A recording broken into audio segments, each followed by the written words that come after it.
Hi, friends. Welcome back to the Life with Loverly podcast. On today's episode, I am inviting one of my friends and tablescape extraordinaire, Theresa Costas.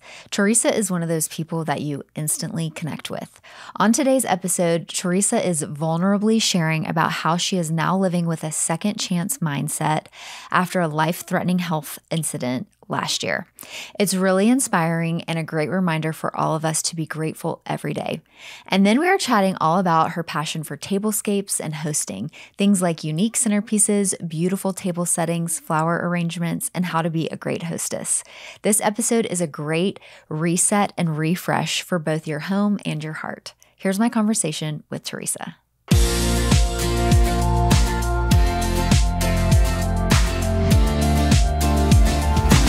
Hi, friends. Welcome back to today's episode of Life with Loverly. I have one of my personal life friends here in the studio today. Theresa, how are you? I'm so excited for you to be here. I'm good. Thanks. This is, I feel like, has been an episode that we've been wanting to make happen. Before we get into that, let's talk about how we met, because we met through a mutual friend. And it's funny because I feel like you and I were both like, we don't really need a new friend, And then all of a sudden we kind of became fast friends. I just always think about how that dinner that we went to at Expat with all of the group, and it was like, what is happening? You were just a few weeks postpartum with Hazel, I guess. And you guys were at one end of the table. We got there a little bit late. We were seated across from you, and Andrew, my husband, and I were kind of on a different level, I feel like, that night. And you were just ready to go home and go to sleep. And Andrew and I were having a grand old time. Yes. And you and Chris were like, who in the world are these people? That's not usually our vibe either. But I think you both were like, I don't know about these. What's going on? I don't know about these two. But obviously it worked out just fine. Yeah, which is so funny because it's just crazy how when you meet people for the first time, or especially we were kind of new to Athens at this point, and so many things can play into a first meeting. And for me, just being freshly postpartum, I feel like I was so hot the whole time, and I'm everybody knows I'm just so uncomfortable, and literally y'all had no idea, but it's just kind of funny how that I also had no idea that you had intentionally had Hazel unmedicated. And I had just had Margot 6 months prior, I guess, and it was an accidental unmedicated delivery. Right. That I still am traumatized from, and I was talking about how insane it was, and how if you choose to do that, you got to have a screw loose, and you're like, that's actually how I had Hazel. And I was like, okay, great. Okay. So I guess we're probably not going to be friends. So this is our last time seeing each last other. Meeting, but good job. But yeah, it was funny. We definitely, it was an interesting first meeting, but it obviously worked out. Okay, so do you feel ready to talk about what happened in December? I think I do. Still so wild and honestly unbelievable. I think about it sometimes and I'm like, did that honestly happen? I know. But the short story is I went into cardiac arrest. The technical term for it that I kind of cringe every time I hear it or say it is sudden cardiac death. Yeah. And I defied statistics being able to be here today. Backing up a little bit, we were going to Dallas on a very, very last minute trip. One of my dear friends from college was going through something terrible, and I just wanted to be with her, give her a hug. So I booked a flight 24, maybe 36 hours in advance. At the last minute, one of my best friends from forever, who also went to college with me, who lives in Athens now, Courtney, she ended up coming, and thank God she did. I drove us to the airport. We flew out to Dallas. I have not a single memory of that entire day. And I guess I wasn't feeling well. And I was complaining to Courtney that I felt like I couldn't catch my breath and that my left arm was hurting. And the plan was we were going to take an Uber from the airport to our friend's house, and we were going to stop at the liquor store on the way to grab a bottle of wine to not show up empty-handed. And by the grace of God, honestly, there was a CVS next door to the liquor store, and we asked the Uber to wait for us with our bags in the car, which he so graciously did, and he ended up being so wonderful. Helped her call literally my husband to tell him what had happened. And I went into the CVS to check my blood pressure and to buy some baby aspirin because I guess I had heard somewhere that that's what you do when you are having a heart attack. And I collapsed in line. Courtney called for help, and there was a minute clinic in the CVS, and there was a nurse practitioner there named Robert who came out and checked my pulse, and I didn't have one. And he went and got the defibrillator and had to shock me twice, but they were able to resuscitate me. I went to a hospital in Dallas. I was in the ICU there for 7 days. And by the grace of God, honestly, I know I say that, but like truly, like I was where I needed to be in the moment I needed to be there with the people that needed to be there in order for me to still be here. And, I have a 6-year-old boy, Ford, and 4-year-old girl, Margot, and 2-year-old Nell, and my husband. I mean, I have so much to live for. And I don't know what happened, obviously, in those few minutes that I was without a heartbeat, but I believe in God, and I believe in Jesus, and I believe I probably begged for the chance to come back, to be here, so that Nell, could have a memory of me. And I am just overwhelmed by this opportunity that I've been given for whatever reason to be here today, to be alive. And it is I'm filled with such profound gratitude, and I have never in my life been so overwhelmed by God's presence than I have been these last few months. And obviously that day when everything happened. Yeah. I mean, it's truly a miracle. It really, really statistically, I think it's something like 10% of people who suffer sudden cardiac death outside of a hospital setting survive. And of that 10%, the percentage that have no lasting complications or brain damage from being without oxygen makes that number even smaller. I am so grateful for the miracle that I was given. Took a little while for me to come out of it, and I was out of it for a few days in the hospital. Yeah. My memory was completely gone. I have not a single memory of the whole week that I was in the hospital in Dallas, which is wild. But I think your body and your brain's way of protecting you from trauma, none of that is anything I necessarily want to even remember. But my whole family flew out there. Yeah. I mean, I cannot even imagine the phone calls that Courtney made, and just the reality of how serious the situation was so quickly. You know what I mean? That's everybody's worst nightmare is picking up that phone call. Truly. And honestly, I'm for that grateful I was on the side of it that I was on. I think I would rather be the one going through it and handle that than having to get that phone call about somebody that I love. I just we were protected. God intervened and made this story one that has a happy ending. Well, and to have Courtney there with you, because she is one of your oldest and closest best friends, and she knew so much about your medical history. She knew so many things to be able to communicate on your behalf to the medical staff, while Andrew was waiting to get there. If that would have been anybody else who might not have known all of that, deep details, that could have turned out differently too. So she had such a part in the story, which is, again, nothing that, when you really think about it, it's this is crazy. Yeah. She's been my best friend since we were 13. We went to high school, college together. She now lives in Athens. So honestly, I feel like she probably did a better job filling in my history than Andrew would have been able to do. Or even myself, honestly. Sometimes I look at her, I'm like, do I know? And she's like, yes or no.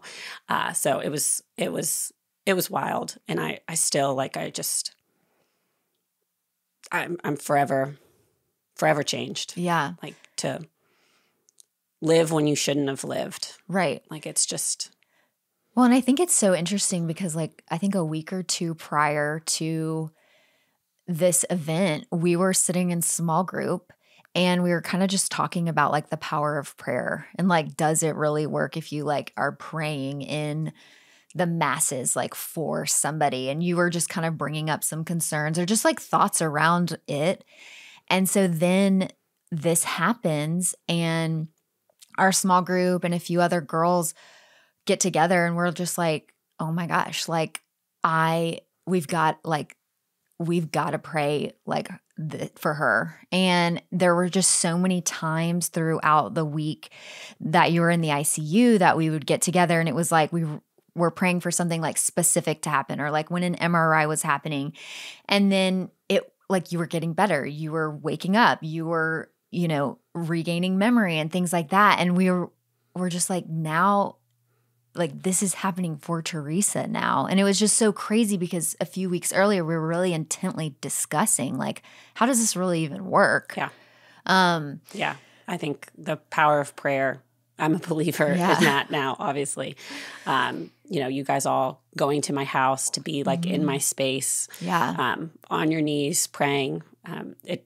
I didn't wake up for like 24 hours and there were definitely some questions of if I would have any brain damage or what that was going to look like when I woke up, if I was going to wake up. And honestly, it was, I think you guys said, like, while you were at my house praying, got a text that I woke up for the first time. And then the next time that I recognized Andrew and that, like, I was starting to seem like I was going to be okay, be myself. And, like, absolutely, like, the power of prayer.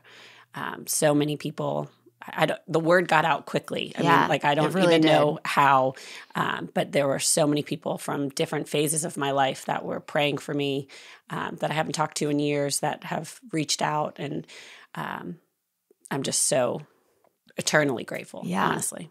Well, and then just so many people, like, showed up for you because this is happening as Theresa normally would have been, like, decorating her home for Christmas, So then I think our friend group was just like, oh my gosh, like, we know Theresa's desire to have, like, this beautiful space in her home and her Christmas decorations. And that's such, like, so important to you. So we were like, we know we can't be Theresa, but, like, we want her to come home to Christmas. Yeah. And so just people were showing up left and right, just, like, doing things. And I think that's because you have always been the friend that's, like, showed up for people in their time of need or in their time of sickness. So it kind of felt like everybody was like, okay, let's, like, repay, like, Theresa. You're kind. But it was, y'all literally decorated my house for Christmas. It was December 6th when it happened. I don't think I came home from Dallas until, like, the 13th or something. Yeah. And came home to a fully decorated house. And I love that you guys all came over and were going through my Christmas decorations. I've got so much. And you're like, she's not going to like this. I know. The whole time. She's definitely not going to. This is not how she does it. She's definitely going to rearrange. But it's a good starting point. Particular. But that year, it was perfect. It was absolutely perfect. Oh my gosh. Well, I mean, that kind of brings us into what we want to talk about here because you do have such a desire to cultivate community and to host and to, like, live life to the fullest. How would you say, like, everything that happened in December, how has that changed your outlook on life and, like, wanting to really host and entertain almost in a different way than you did before? I mean, I would say that one of the biggest things that's changed is, like, my perspective on life. And I truly have, like, a profound sense of gratitude for life, for being here. I mean, my little kids, I've got a 6-year-old boy and a 4-year-old girl and a 2-year-old girl who I delight in. Yeah. And the fact that I get to be here with them, see them grow up. I mean, I literally, like, will break down in tears out of nowhere watching Nell, the little baby, like, laugh. And I just think, like, I might not have gotten to be here for that. And it just really like changes everything. Yeah. It changes how you view everything. And I'm so grateful for that, honestly. I was saying to Andrew the other day, like, obviously I wouldn't have chosen for this to happen. And if I could go back in time, I probably wouldn't have it happen. But also, I'm on a completely different path for this life as a result of it. And for that, I wouldn't change that. And just celebrating life, like every single day is like so important. And I appreciate a birthday more than I ever have before. I appreciate getting together with friends more than ever before. That day, December 6th, started like literally any other day. I had no idea what was about to happen. We had a friend's birthday dinner like 2 nights before. And even just reflecting on that after the fact, I'm like, that could have been the last time that I saw some of these people. And so it makes me think to say yes to things and to show up and to do, because like you really never know. And part of that is hosting people and like bringing people together, thinking of any excuse to gather. Because really you don't need to wait for there to be an event or a special like birthday or anniversary or whatever to throw a party. Like a Saturday night is a reason to get together because you're alive and you have people in your community who you love and who you want to like spend time with. And bringing people together more than ever is something that I'm so grateful to get to do. Yeah. And you're really good at it too. Well, thank you. Like you just truly, you can tell your passion, like that is where your passion lies when you walk into like your house and you're hosting something. You're just like, okay, like this is where Theresa thrives. My mother is a consummate host. Like when we were growing up, there was a party every weekend, all the time. She was hosting baby showers, bridal showers, engagement parties for all of our friends. Like if you are in our atmosphere, there is a very good chance that Margaret Nelson has thrown a very nice killer party for you. So that was something that I was raised doing. Like my sisters and I are like hosting is in our blood. It's something that like we kind of itch to do if it's been too long. Like I will get a wild hair that like we need to have a dinner party. We need to throw a party. So it definitely is core to who I am. We are going to get into how to set a beautiful table, but let's talk about some tips you have to be a great hostess to start off. Yes. Well, I'd say the biggest thing is that you really set the tone for the whole party. So it's important that as the host, you relax and enjoy yourself. That way, everybody else can too.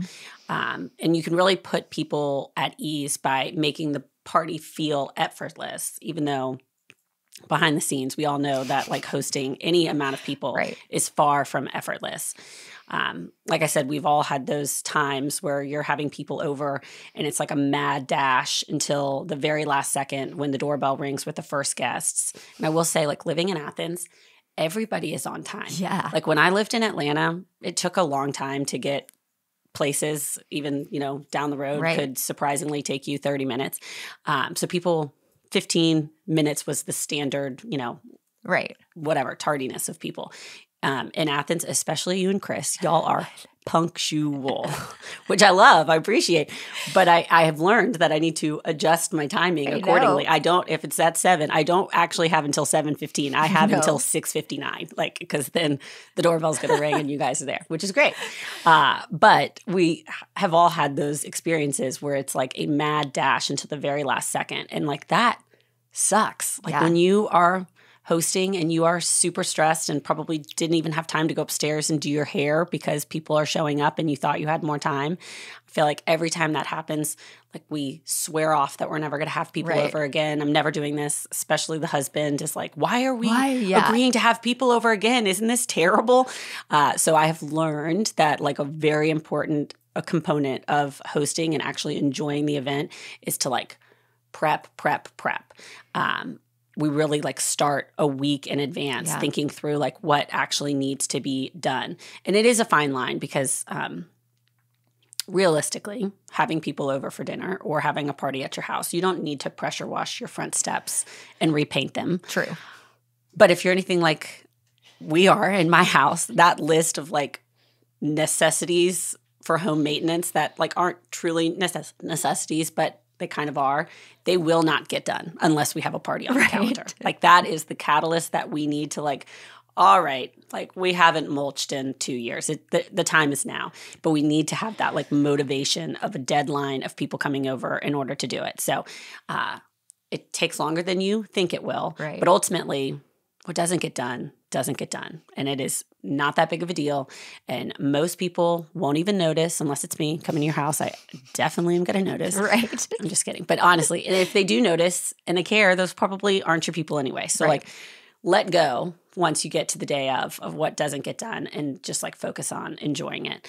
I'll like literally start setting the table earlier in the week. If the party's on Saturday, like on Wednesday, I'll start setting the table and like living in the space, revisiting the table, tweaking things here and there, or realizing like, we could really use some different like mini bud vases. You have time to like add to it and go get them instead of like realizing that a couple hours before people come over. And so doing that earlier in the week, I'll even a tip my mom always does that I think is so smart is she'll literally put out all of the serving pieces that she's going to use in advance. So you like know that you have accounted for everything that's going to be served and that there is the proper, platter or bowl for that. And she'll even put like a little sticky Post-it note inside of it saying, salad, almonds, whatever is going to go in each bowl. And that really helps because then when it's like the actual party and your husband's like, what can I do? Or your friend shows up early and wants to help, you can like direct them, like go fill everything in those bowls and you don't have to like micromanage or be a part of everything. So the day of the party should really just be like tidying up, cooking what needs to be cooked that day, and like the final touches. So if you're like us and you have 3 little kids in your house, you actually have to send your kids away for the entire week in order to have your house like be ready for a party. So that's easy enough. Right. I mean, honestly, I like wish that was possible sometimes. That would be great if the grandparents lived closer. Close enough that you can drop them off because it's impossible to get ready. But honestly, everybody's in that space. So I feel like you can make people feel comfortable in your home when it's like real. Right. Like, and it isn't perfect and it's not supposed to be. So if people show up to too much perfection, it like makes them kind of uncomfortable to be there. So once the people show up and the party is started, lean in, have fun, let loose. Like don't worry too much about what didn't get done because it's too late for it to get done anyway. And it helps if you think through a menu where it isn't food that's going to require you to be really hands-on in the kitchen. Leave one thing, like you just have to grill the steaks. You just have to toss the salad. You just have to, so that most of that is done and you don't have to worry about it. Obviously great if somebody caters it, but that's not realistically how it goes most of the time. So try and like think of a menu that you have down to a science that you can whip it out mid-conversation and not be looking at a recipe and needing to figure it out. I also think it's always important to have drinks like open and accessible. Put beers in a bucket so that people don't feel like they have to go into your refrigerator. Put wine glasses out and open the bottles of wine. Have, liquor pulled off the bar. If you say like, just go in the bar, people will, can I open that? Am I supposed to? So just like making people feel comfortable to make themselves a drink and continue to make themselves a drink. I think that really helps like loosen up the party and have people enjoy themselves. Something my dad has always done that I think absolutely has resulted in some kind of rowdy and really fun, memorable dinner parties is he'll like decant the wine and put a couple of bottles in a decanter and refill the decanter before it gets empty because no one wants to be the one to take the last glass or to ask the host to open another bottle of wine. Right. So if you just kind of keep that flowing and keep that full, people lose count of like how many they've had. Right. I mean, you mentally, when you see another bottle of wine open, you're like, oh, that's the third bottle. Like we should probably, so if you just kind of keep that full and on the table, people will continue to help themselves and have a great time. When you set the table, this is a trick my mom does that I love. Buy like gallon jugs of water from the grocery store, refrigerate that, have that cold. So then when it's time to fill the water glasses before everybody sits down, you can just take that gallon jug of water and fill up all the glasses or fill up the pitcher of water for the table instead of having to, grab 4 glasses at a time, go back and forth to the refrigerator. Again, like, minutes count when the door's about to open with the first guest. Right. And so nothing's worse than standing at the refrigerator with your pitcher of water for 7 minutes. Like there's so many other things I should be doing right now. So having that gallon of water is like an easy hack in order to get the table set more quickly. When you're bringing different groups of people together that may not know each other or aren't necessarily comfortable with each other yet, I think having place cards on the table is a really big help to avoid that awkward moment of like, where should I sit? Like, I don't want to put my stuff, just make it easy, put place cards out, and people will be far more comfortable taking a seat and not having to play that dance. Right. And I'd say the last thing is I usually like to have dessert served in a different location than the dining room or wherever you're eating dinner. So that could be outside on the patio or even in the living room, just somewhere away from the mess of the table. And I always tell my guests, like, just leave it. Just leave your plates, leave everything. I leave it as well.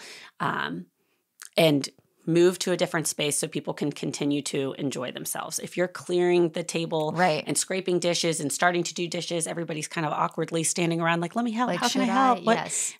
All of that can wait. And that's something I've had to learn, like you can go to bed with a mess in the kitchen. Right. It will be okay. Tomorrow. There is tomorrow. So like just enjoy the rest of the night and let it be, come back to it. And everybody, I think, will have a much better time. These are all tips. I'm personally going to be re-listening to this episode just for my future dinner parties. Now in y'all's new house, you guys are hosting. I love it. I was sad that you were out of town. We did that like impromptu dinner party, literally 24 hours. You talk about having like a week to prep. And I was like, well, we like just, but there's things that I'm like, oh, that would have been a good idea.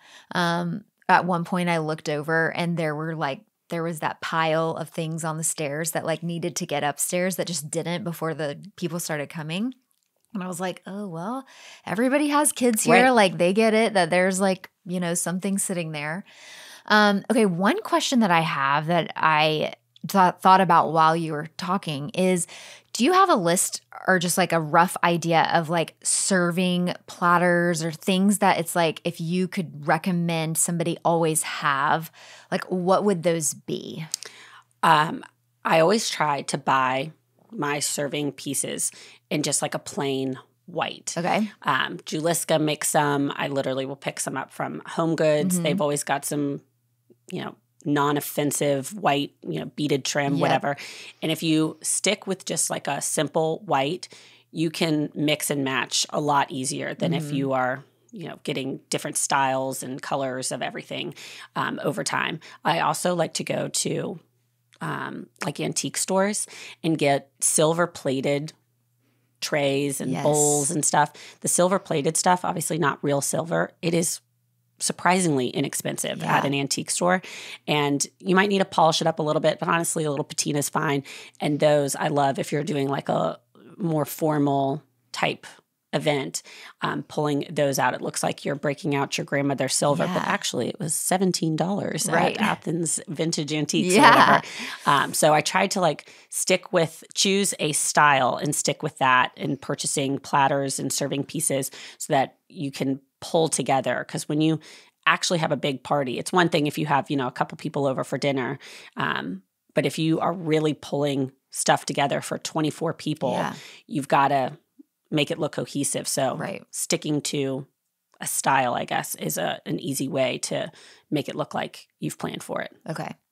I feel like I need to get all of those type of platters and just like water pitchers, or I feel like I have one, but I might need like 3 or, maybe we can have a day where we just go like get hosting related materials. Literally talking. I haven't been able to drive for the last 6 months. That was one of the things that I haven't been able to do since everything happened. And like, man, Home Goods, Target, like they better watch out once I get my license back in a few days, because I am literally like, that's what I am absolutely missing the most. Seriously. So you say the word. Okay. I'm there. I love it. But I will say, like, I've got cabinets and drawers full of tablecloths and napkins and 27 different kinds of water glasses, and it's absolutely unnecessary, but it's kind of like my thing, right? And it is something that you have to kind of like curate and build over time.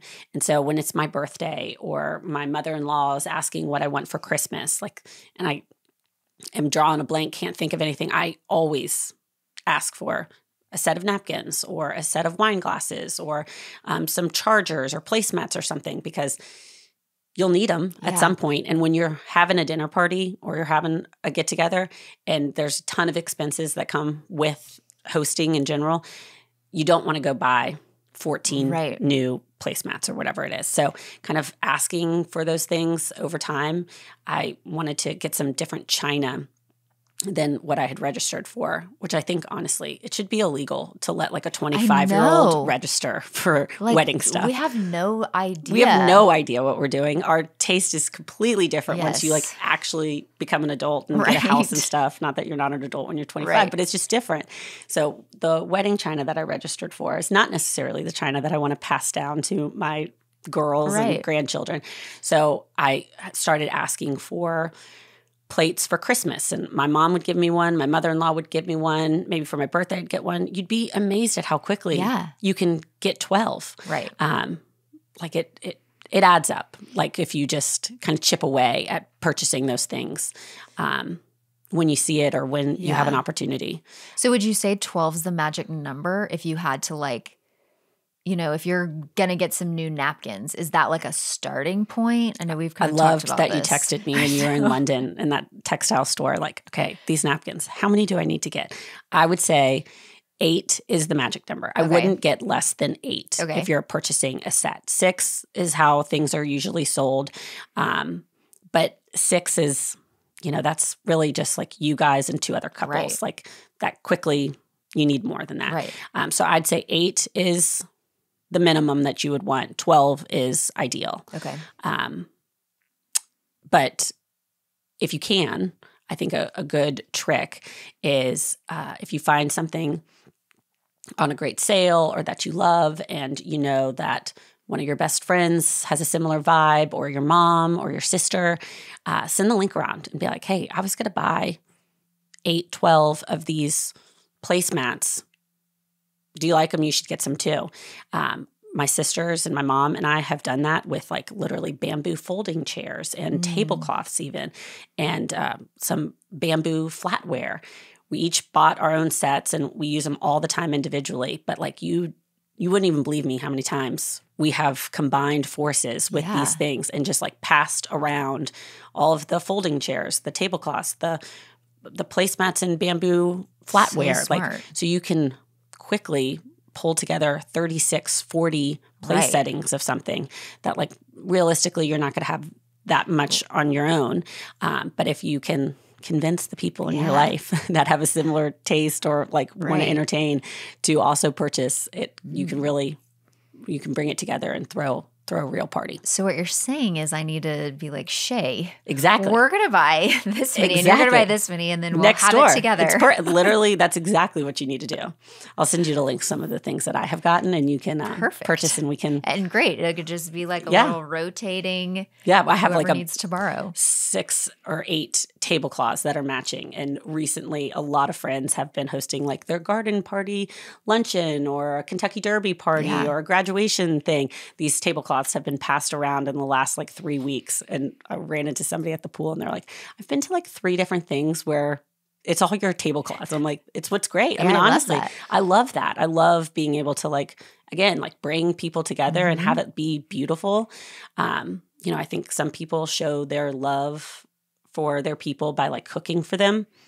that's not going to be me. That's Yeah. never going to be me. So I show my love for people by like setting a really pretty table or bringing people together. Okay, speaking of setting a table, can you just give us a quick refresher on how to properly set a table? The irony of that question and the irony of me being a guest here to talk about setting a table is that like I have such a mental block against what side of the plate, the fork and the knife and the spoon and the napkin and everything go on. It's incredible. Andrew, like all the time, walk over to the table and be like, seriously? I'm like, I really cannot remember. So Google is a really good resource for that. I will literally always just pull up, like even my kids have like a little placemat that has like the proper way. And I'll reference that if I'm in a pinch and I need to. I literally can never remember. But one trick that I do have is that you make a D and a B. Okay. With your fingers. Okay. And so this is the side that your drink is on. Okay. And B for the side that your bread plate is on. Okay. And whenever I sit down at a formally set table, like in my lap, I will do the D and B before I take a sip of my drink, because once you take the wrong drink, everybody has to adjust. So that I do always know which side the cup goes on and the bread plate goes on. Okay, So, that's good to remember. yeah, I got that. Yeah. The rest, Google. Truly. I feel like the other day this was the first time we had hosted since Truth & Co. had like set everything. And I've just been living with our table set in our dining room. And so I was like, okay, I need to take a picture of this. Yeah. It's like, I'm assuming this is the right way, since that's how like the professionals did it to start. Because I like set another table and I was like, okay, what do they have there? Okay, let me try that over here too. Yeah, it's funny how that's like one thing that is kind of hard to remember, even though it feels like it shouldn't be. I mean, I think setting a table is like my only hobby that I have in life. Yeah. Like going to Home Goods and setting a table, and like I truly can't remember which side the fork and the knife go on. We have to have a floss somewhere in there. So that's one of them. Okay, so when you're hosting and you're putting a tablescape together, where do you start? For me, a dinner party kind of starts with me having like a creative itch that I need to scratch, where I want to set a really pretty table. Mm-hmm. It could be we're literally watching, White Lotus, and I want to do like a lemon Italian themed dinner table. We went on a trip to Cabo and I got some really cool embroidered napkins, and like that inspired me. I wanted to throw a dinner party so that I could just use these napkins that I got. So usually it'll be like, or something on Instagram will stop me in my tracks, like of a table that's set, and I'm like, ooh, I could do something like that, or I could just tweak this or that. So usually it is like started by me being inspired by something, and I want to set a table. Luckily, my husband is the chef of the family, so I will kind of tell him the general direction that I want to go with the theme, and then I don't even ask what's being served until like the day of to know like what kind of utensils I need to put out. Like, do we need steak knives? Like, what are we having steak? I literally have no idea. So it really, to me, a party starts based off of like me wanting to be creative and to set a really pretty table, and then everything else kind of falls into place around the vision that I have in my head for the table I want to set. So would you say when you are, because Theresa is the friend that if you're having like a birthday dinner at a restaurant, she's going to like bring all of the things in to like set the table at the restaurant with like a tablecloth, flowers, the napkins, chargers. The restaurants love me around here. Okay, so like she did this for my birthday. Did you look around and think like, oh, this is like Brittany? Yeah. And then like, I guess, I don't know who else was after, but like you think of that when you're taking it for the person. Yes, definitely. Like you've got a pretty defined vibe to you. Your colors, what you more muted colors and flowers. And so and if I know you well, obviously it's a lot easier for me to kind of pinpoint the vibe that I want to go for. But like I said, like I show like my love for people by setting a pretty table, by like putting effort into something to make it feel different, elevated, special. We go to girls' dinners all the time. We're really lucky to have an awesome group of girlfriends here. where we get together quite a bit. So when we go out for a birthday dinner, like I want it to feel different than just like a girls' dinner that we have semi-regularly. So setting a table is a way to like hopefully, make the birthday girl feel special, and that it's not just a get together with like a candle at the end, that the whole experience feels different and special. And one thing I love about that is you typically make like a flower arrangement and then like you give that to the birthday girl. Like, okay, like you're taking these home. And so then, they're getting to continue loving the flowers in their home. But that was, I feel like, can be like an unexpected but very easy thing for like our listeners to who are having a birthday dinner, bring, even if it's all you can do is just like bring a fresh flower arrangement to the restaurant and then like give that to the birthday girl. Yeah, admittedly, the like tablecloth and placemats and napkins and glasses, overkill to bring to a restaurant. Absolutely not necessary. Like I said, the restaurants but like really fun. Really hate me when I do that. They're like, are you serious? Like, really? But that's definitely not necessary, but like just adding some fresh flowers to the middle of the table helps kind of elevate the experience. Yeah. And like you said, it's a great little birthday happy that you can give to the birthday girl at the end of the night. Yeah, I love that one. Okay, so what are 4 to 5 essential elements you suggest for every tablescape? Okay. So I put some thought into this one. Okay. I'd say number 1 being the obvious. Plates, napkins, silverware, glasses. You can't set a table without those essential elements. The rest are really what you can do to like make it feel different, special, elevated. So the second thing I'd say is to add texture to the table. And that could be through some like raffia placemats, a tablecloth, like linen hem stitch or embroidered napkins. You just want to add like some visual interest and contrast. Mixing textures is a really good way to do that. The third thing I'd say would be flowers. I'm a flower person. But arranging flowers is definitely not everybody's shtick. Right. So if you aren't able to arrange flowers or don't want to purchase an arrangement from a local florist, you could literally use different types of plants that you can't screw up. Like Trader Joe's has great potted orchids. You could just repot them. I literally just do like the terracotta pots that are pretty cheap from Home Depot, repot them. You could get maiden hair ferns. Those look really pretty on a table. You could even like individually pot mini succulents. And if you have a long table, sprinkle those down the middle of the table. Cut branches from your yard or your bushes and put them into little bud vases down the table. Doesn't have to be expensive or over the top, but it does. I feel like every table, it's essential for it to have something living on it in order to like make it pop. The fourth thing I'd say is lighting. Got to think through the time of day that you're going to be serving your meal.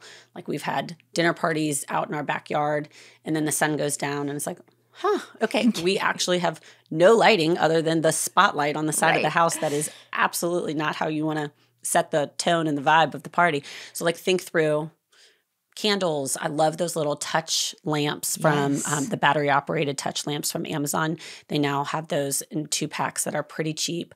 I've got a ton of those. Another thing that my sisters and I have all gotten our own sets of, so you can pull them together and have a bunch if you need it. But think about, the ambiance of the table and the lighting based off of when you're going to actually be eating and plan accordingly. And the last thing I'd say, and the thing that could really set your table apart, is to add a little bit of whimsy. Do something a little bit different, a little bit unexpected. It could literally be like if it's someone's birthday and they are obsessed with Sour Patch Kids, like get little plates with Sour Patch Kids sprinkled down the table. It could be adding little figurines. My mother-in-law has some cute like bunny heron figurines, and for Easter I borrowed them and put them around the table. You could cut up fruit and have some whole fruit next to it and lay it next to a flower arrangement or sprinkle it down the table.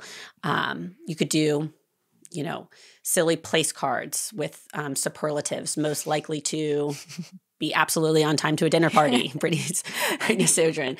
Like, do something funny, an inside joke with friends or something. Just do something that has a little bit of personality, is a little bit different, and it will create like a conversation piece at the table, and a different layer to it all that I think really adds something to it. And it makes it a little bit more fun. And then that can be shifted for every dinner party. So you're doing something like unique to that party each time. Exactly. I've also like gotten place cards done with a local calligrapher and had them do my people. Like it's usually one variation of the same group of people, my family, you guys, some of my close friends here. And so if you get place cards and then save them, then you can bring them out whenever you have those people over. It helps. That's Andrew a great idea. Has thrown them away many times when cleaning up the table. I'm like, no, but it's a good way to have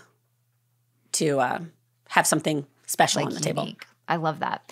Okay, are there any like unexpected ways that we can make this tablescape interesting? I'm thinking of like, something that you might have in your house that you're repurposing, like different types of jars or vases that are different that you might like use instead of just like a regular flower vase. So I'd say it kind of depends on the type of event that you're hosting. Okay.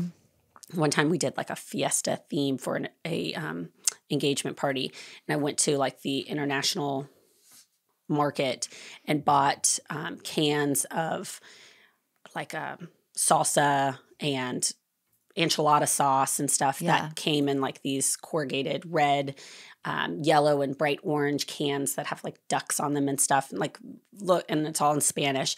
Emptied those out and used those as vases for the table. So like just kind of being creative and thinking about like, what could I do that is a little different? For Easter one year, I like got a really big glass vase and hung some carrots down into the vase, using like floral foam, and then the arrangement on top. So when you're sitting at the table, there's like floating carrots. So that's kind of taking it to the next level. Definitely not necessary, but this is kind of my creative outlet. So be inspired, look at things, and like figure I could try that. I could, I'll literally cut, like you could cut an artichoke, stick a skewer in it and stick that into a flower arrangement. Or lemons, limes, oranges. I mean, literally like pretty much anything you can incorporate in one way or another to be like a little unexpected, elevated. Yeah. Way to do that. Yeah. Okay. Do you have a favorite tablescape that you've ever done? Like one that you're like, that was it. I'd say in 2020, COVID was, obviously tough for a million reasons, but one of them was the inability to get together with people and fellowship and time with the people that you love. And at the beginning of COVID, Hugh Atchison, who is a James Beard award-winning chef that lived in Athens or from Athens, I'm not sure, but he put out on his Instagram, help me pay my staff by booking a future at-home dinner party where he would come and cook. But you paid upfront then and there so that he could help continue to pay his staff when the restaurant was closed. And a few of us got together and we were like, absolutely. That sounds amazing. Like to have a James Beard chef come and cook at your house. And, maybe it's not even going to come together, but supporting some local restaurants when they need it most is, worth it anyway. So a few of us got together, we paid for it. And a few months later, he reached out to us to get it scheduled. And we were all very pleasantly surprised. And so I said, we'd be happy to host it at our house. And Andrew said, please don't spend $1 million setting the table. And I had all this like pent up hosting energy that I like just needed to get out of me. I think there were like 16 people or something that came. And so I I stayed true to my word. I did not spend $1 million, but I was able to set like a really pretty table that I think everybody was just so happy to like be back together. Right. It really could have probably been anything, but it was a release that I needed. Right. I have a good friend who has these beautiful tablecloths, like a Indian textile looking sweetgrass home. So I got a few of those, did one long run of a table, some pretty hurricane candles and a mix of flower arrangements all down the table. Again, combined things with my sisters. So I was able to set a full table, have matching chairs for everything. And it was really pretty.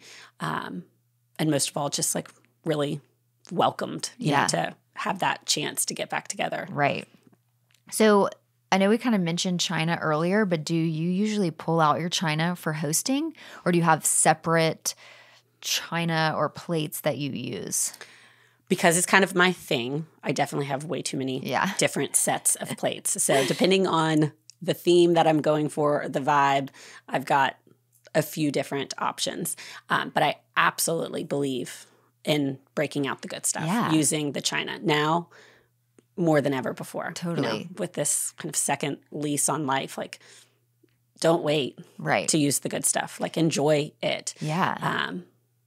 Because you really don't know. So I absolutely believe in breaking out the china and being truly and genuinely okay with it being used and potentially broken. Right. Or your napkins stained when somebody wipes their face and gets tomato sauce on. Like, relax. Yeah, like it is what it is. It is not that. Everything can be replaced. And it's meant to be used. Right. So use it. Yeah. Okay, so tablecloths, napkins, placemats, like for somebody who is maybe kind of a beginner in this, you know, maybe they just don't have that yet. Do you have any suggestions on just like what you should just baseline have? And then also like a way that you make them cohesive and how you can kind of like work them together. Yeah. I'd say start out by like identifying what your signature color is. Like I said in Steel Magnolias, like find your signature color and lean into that. Okay.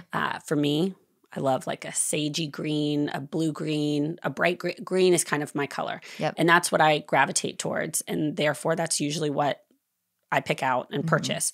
So then you have the benefit of, while everything is not exactly the same, it's in the same kind of color story. It's in the same family. So it gives you the opportunity to mix and match and pull things that maybe weren't supposed to go together, but hey, they actually work when they're all on a table. It doesn't need to be matchy-matchy and perfect. So kind of like staying true to like your style when you're buying things will give you the opportunity to mix and match way better than if you're trying a new trend or going out of your comfort zone and getting something that really isn't going to match with the china that you have or the glasses that you have. So kind of identifying what speaks to you, you know, your signature color, honestly, and try and start building your collection there. And you can always, you know, do one-offs here and there. But if you're just starting out, try and like stay where in your comfort zone color-wise so that you'll be able to combine things together more easily. And like for me, I love mixing patterns like in clothing and textures and things like that to create an outfit. Are there rules or different things like in creating a tablescape or like making things kind of connect with each other and kind of, I guess, like pulling like your color scheme throughout? Yeah. With like doing a different print on a tablecloth than what you have in a napkin. I love mixing patterns. But as I'm sure you see when other people are getting dressed trying to do it, it's like, I feel like a clown or like this doesn't work for me. And you just have to kind of be comfortable doing it in order to look at it and think like, I love that. That looks right. So it does, I think, take some time to and almost like practice to figure out like your style, how you do that. But most of the time, other people don't think it looks bad, even if you think it's too much pattern. Right. And again, an easy way to do that is like finding the consistent, cohesive color scheme. So the tablecloth can be one print that's blue and a little bit of green, and the napkins are green with yellow, and then you've kind of pulled a thread through. Okay. So just kind of to start, dip your toe in by, obviously the easiest would be like a print on the tablecloth and a plain napkin or vice versa. But then, start pushing yourself a little bit. Play around with it, because honestly, it is such a creative outlet if you let it be. And a lot of websites will sell coordinating patterns, and where it makes it a lot easier to mix and match if that isn't where you're comfortable. Yeah.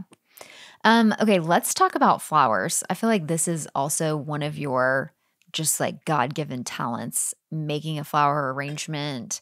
Like all of your flower arrangements are just always so beautiful. I know that you've made your own flower wreaths before. Can you talk a little bit about what that looks like? It's actually a lot easier to do than you would think. Yeah, because I think it would be hard. It really is not that hard, because you kind of have the cheat to it where you're using like a floral foam form of a wreath. There definitely is a little bit of trial and error involved with being comfortable using floral foam, or really just doing any kind of flower arrangement. But really, you can do it. Anybody can do it. So you would buy the foam form. You can get those on Amazon. Sometimes I can find them at Hobby Lobby or Michael's. I've done wreaths that I put on the door. They also sometimes sell like crosses. I've done those for some of my kids' baptisms to put on the door. There's different things you can do. But you soak the foam fully, and then pick out your flowers. And you want to get flowers with like hardier stems so that they can stick into the foam. Okay. And you also don't want to get flowers with like huge heads, because that will just take up. Kind of like draw your eye to like one side if it's too big of a flower. You want to mix it around. So you can pick like, a rose or something that is like a little bit of a bigger head, and have those be sprinkled in as like focal points, but harder to do the whole thing with really big headed flowers. And I personally start with hydrangeas, which go against what I'm saying, because those obviously have pretty big heads for flowers. But a trick with hydrangeas is you can actually snip off some of the like offshoots of the head.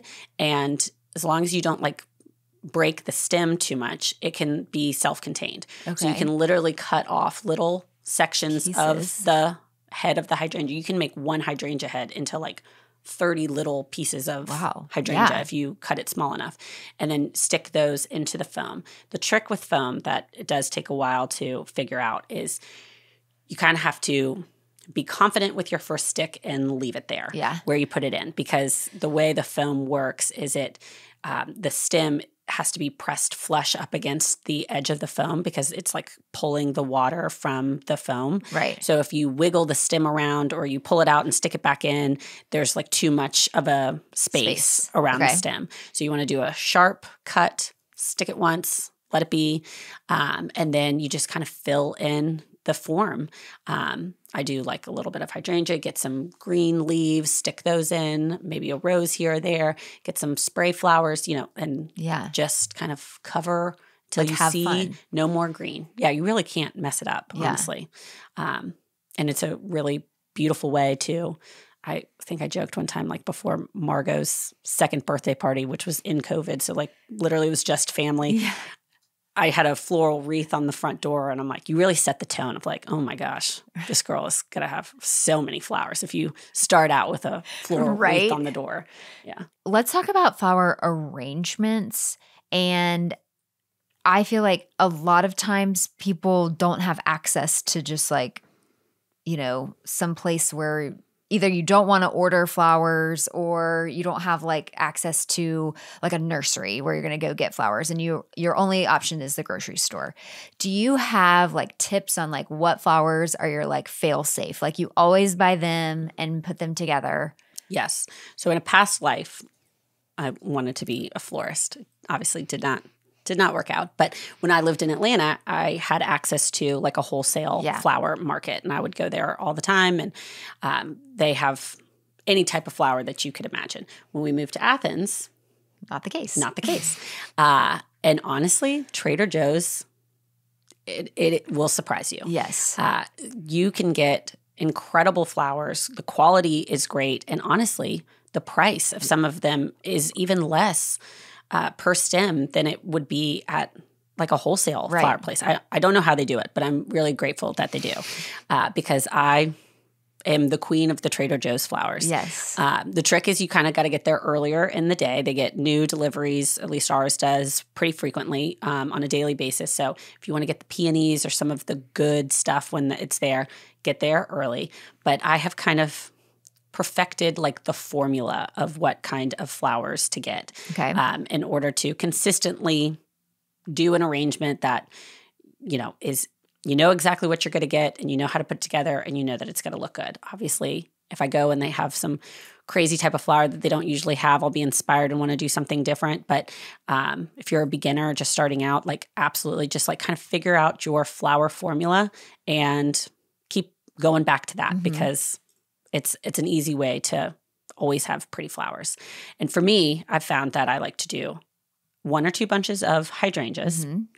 Then you want to get like a greenery to go with that. You can do seeded eucalyptus, or I like this like leafy yellowish greenish flower. I'm going to call it burpleum, but I'm sure that I'm saying that incorrectly. If there's any like flower experts out there, apologies.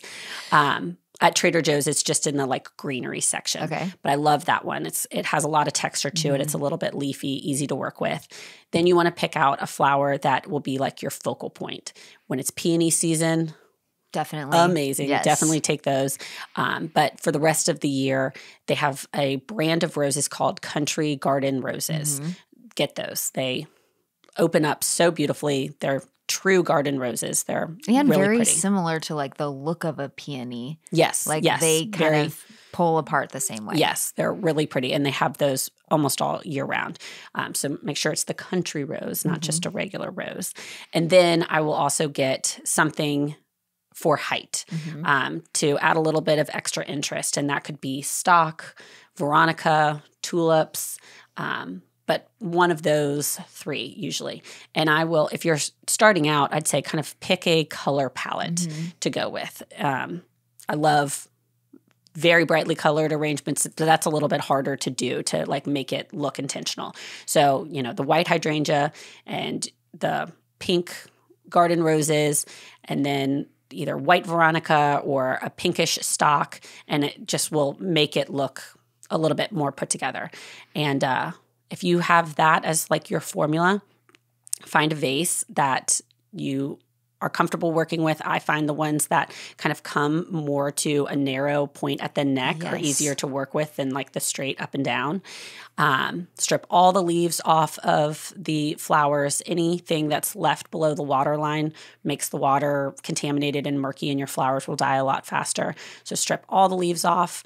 Cut at a sharp angle with hydrangeas. I buy on Amazon this thing called alum powder. Okay.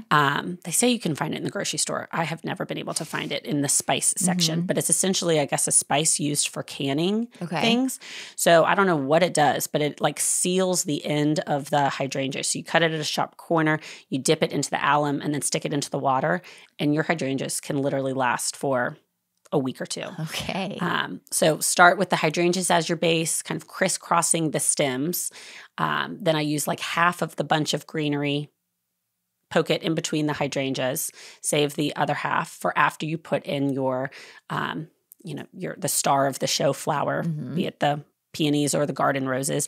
Then you put those in a little bit higher than you put the hydrangeas in. Then I go back with the second part of the greenery, stick that into any holes, kind of make sure that's evenly spread around. And then I finish with the flare flowers, if you may, and you want to cut those a little bit longer than the roses and obviously the hydrangeas. And then you stick those in kind of coming out of the top. Okay. And ta-da. Yeah. Literally looks like you just picked up some flowers from a florist. And I feel like you dropped off a bouquet of flowers the other day at my house. And one touch that I love that you added was just like with a piece of ribbon around with like the gift tag, like that just says like made with love from Theresa Costas or whatever it says on it. But I feel like that's an easy touch if you're just like dropping it off for somebody, that it kind of has your personalization on it. I always love like other ways to use those gift tags besides just like actually on a gift. One of my favorite florists in Atlanta, their like stick that they would put into flowers, most places just use like a plastic stick. They used like a piece of reed wood. You know, you can get those at Michael's like in a bunch of a few, and it's just like kind of straggly brown wood, honestly. And they would use that and tie the ribbon to, or tie a little ribbon with the gift card and stick that into the flower. So I have some of those that I like bought a bunch of those. And if you just like cut off like a stick that in there and tie a ribbon with, you know, the hole punched like little gift card that you have for your birthday presents and stuff, and tie that to the stick, it like literally looks like a million bucks. And I was like, oh, this is such like a great little touch that is using something you already have, and just you put a little like note on the back of it. And I feel like it was just a great way to receive a bunch of flowers with like, if you're not there to like actually hand it to the person. So I love flowers. I love giving flowers. So on this episode, for those of y'all who are listening, be sure to check on the Life with Loverly Instagram, because after we finish recording, Theresa is actually going to put together a flower arrangement that we will put over on Life with Loverly. So if you're wanting to see like a tutorial on kind of how this really works, we will have that live over there. So you guys can take notes and actually see this happen, because I feel like I'm a visual learner. So I know there's some of our listeners who will really appreciate that next step that we're going to get to shortly. Okay, I have a few more questions and we're going to wrap this up. If you are going to a gathering, let's say you're not hosting, what do you like to bring as a hostess gift?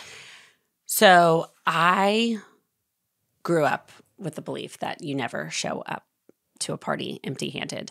And I found that if I don't prepare little hostess gifts, I usually leave myself in a little bit of a pickle at the last minute, walking out the door, and I can feel my grandmother literally rolling over in her grave at the thought of me walking into a party empty-handed. So I like to have some like go-to little hostess gifts that I will buy in bulk and even like pre-wrap, because you never have as much time as you think you are when you're trying to get out the door.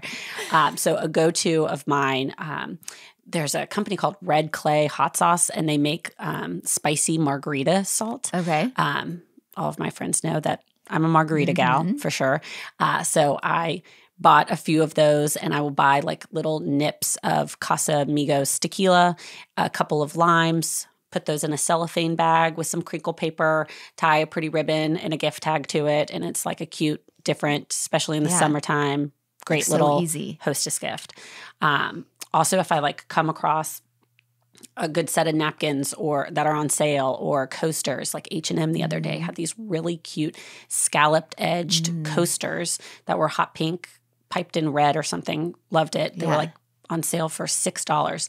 I think I bought 12 of them just to throw in the drawer. You put 2 stacks of 4 together, tie a ribbon around it, and you are good to go. We have a Ginny's ice cream in town that everybody loves. You can buy these little like tokens for ice cream. Yep. And then I found this cute lacquered bobbin ice cream scoop, and you can literally hole punch the little gift card to Ginny's and tie it to the end of an ice cream scoop. So just like kind of cute, different, useful, hopefully things. Obviously, you can go with a bottle of wine. I will say, I feel like if you take a bottle of wine with you to a gathering, you should bring 2. One for them to open and serve that night, and then one that would be like the gift for them to have. And this is random, but I'd also say the importance of like a gift tag attached to the gift, because when you walk into the party, the hostess is probably going to be preoccupied. Right. And you don't want to be like, I have a present for you. Like, stop what you're doing and open it right now. So you want to just like kind of put it aside, and they'll get to it when tomorrow or when things die down. And nothing's worse than when you're going through and you're like, I have no idea who brought this and I want to say thank you. And then Right. you text somebody and you're like, did you bring that? And they're like, no, I actually didn't bring anything. Like, so just make it easier for them. Like attach the little gift card and put it somewhere where they'll be able to find it later. Another thing that I like to do, it depends obviously on the type of event that you're going to. If you're just going to dinner at your friend's house and you guys do this all the time, not necessary to bring a little gift. But if like you're going to an event where somebody has put in a lot of effort, energy, and even more so if it's like somebody has taken one for the team by being the one to host that event.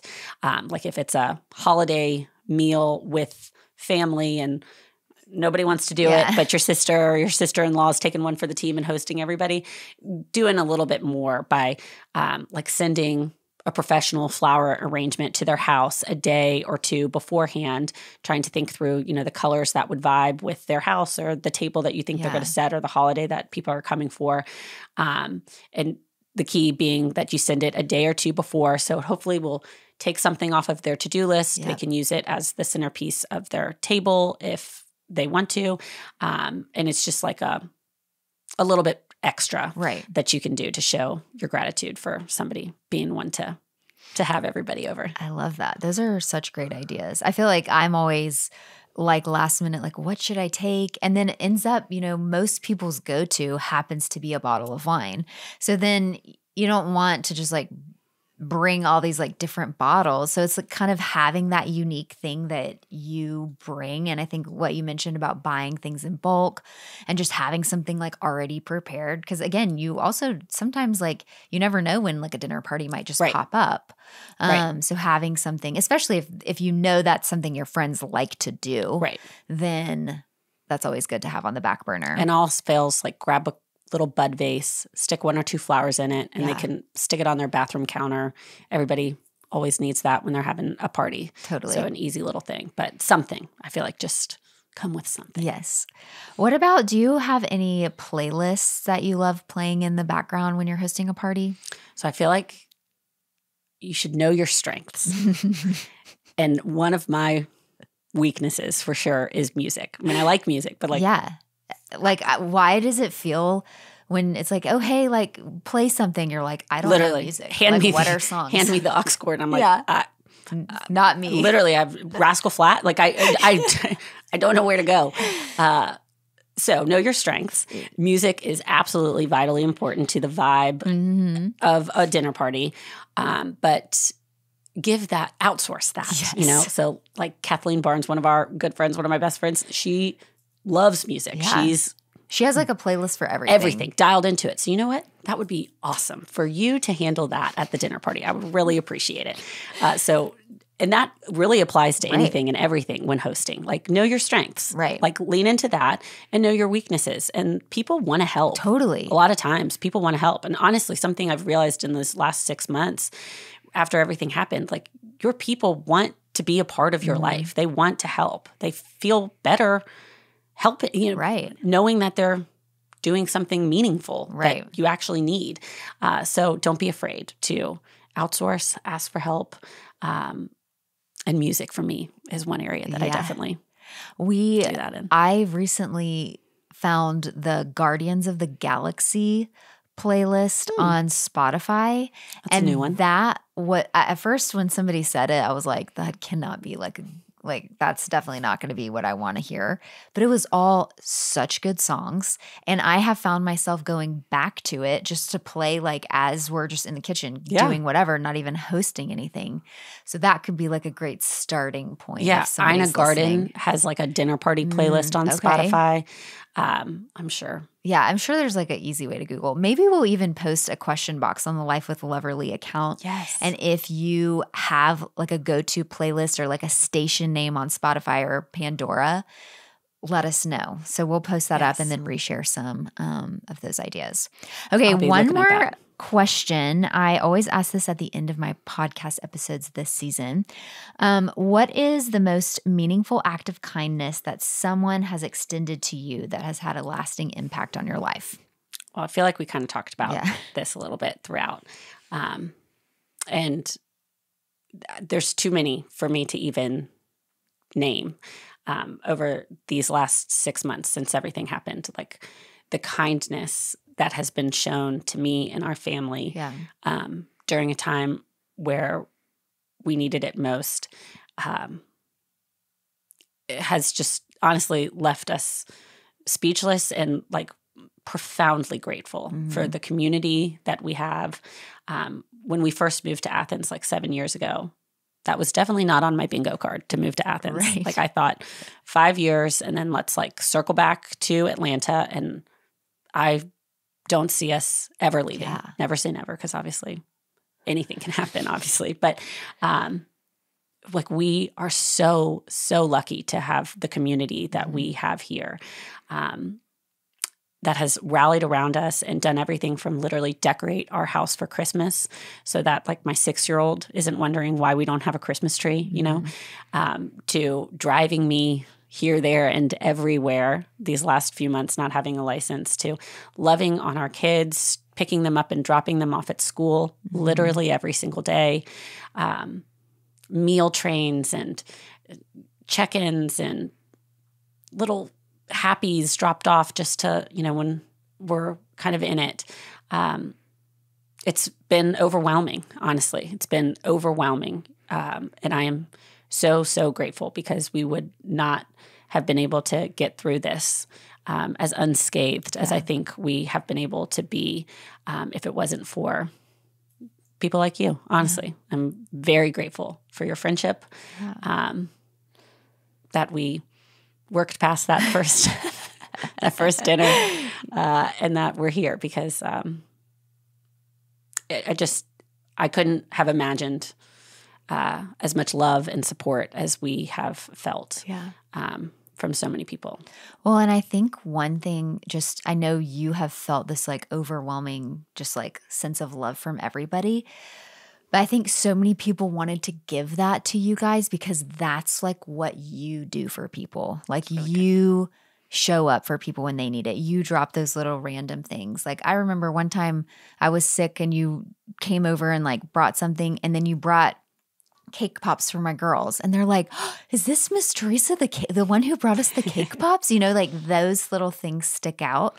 But so much of that was like our community being able to give back to you in the way that you have served us over the last 7 years that you've been there. So while it's been challenging for you, and I think of the times it's like I want to call and pick you up. Like I feel like we're all like fighting over who's picking Theresa up for dinner, because it's like we want to spend that, 15 minutes in the car ride together. So you make it so easy to pour back into you, because it's just doing what you have done for so many people. So you're very kind. It's the truth. You're very kind. I mean, I love to love people. Mm-hmm.